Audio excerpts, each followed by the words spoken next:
একমাত্র দাবি যেন প্রশাসন তাকে একদম চিরতরে একদম আমাদের পার্মানেন্টলি তাদের বরখাস্ত করার এবং পায়তারা চালানো হয় এবং তাদের বর্জন করা হয়।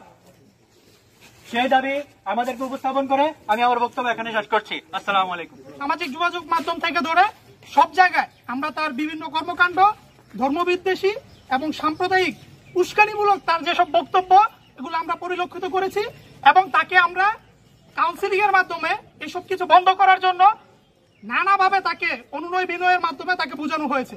ইভেন আমাদের বিশ্ববিদ্যালয়ে তার যেসব সিনিয়ররা আছে তার সনাতন ধর্মের অনেক ভাই বোনেরা ওকে বুঝিয়েছে, কিন্তু তার এই কাউন্সিলিং এ কোনো কাজ হয় নাই। আমরা বরাবরের মতো দেখেছি তার বিশ্ববিদ্যালয়ের গ্রুপ থেকে ধরে বিভিন্ন সামাজিক যোগাযোগ মাধ্যমে, বিভিন্ন অনলাইন নিউজ পোর্টাল প্লাস হচ্ছে ধর্মীয় যেসব দিক থেকে বলা যায় যে গুরুত্বপূর্ণ যেসব সাইট আছে সবগুলোতে তার বিদ্বেষমূলক মন্তব্য এবং হচ্ছে তার এই ধর্মীয় উস্কানিমূলক যে ধরনের কথাবার্তা এগুলো তার বরাবরের মতো এটা তার রেগুলার প্র্যাকটিসে পরিণত হয়ে গেছে। যদি তুমি আমার মা আমার বোনকে নিয়ে মন্তব্য করতে আমি তোমার সাথে মিউচুয়াল করে নিতাম, কিন্তু তুমি আমার একজন মানুষকে নিয়ে মন্তব্য করেছ যার জন্য আমার এবং মুসলমান জাতির কলিজা ছিঁড়ে যাচ্ছে। আমরা আমার নবীকে নিয়ে যদি কখনো কটূক্তি করা হয় এই নিয়ে আমরা বসে থাকবো না। কুমিল্লা বিশ্ববিদ্যালয় আজকের পর থেকে আমরা কোন উগ্রবাদ সাম্প্রদায়িকতা চাই না।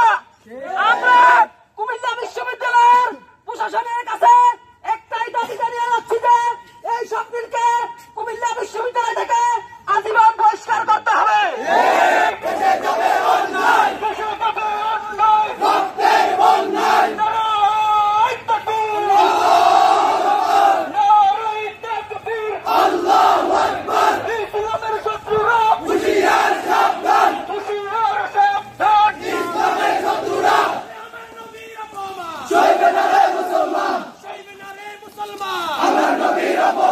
বিশ্ব নবীর শরণ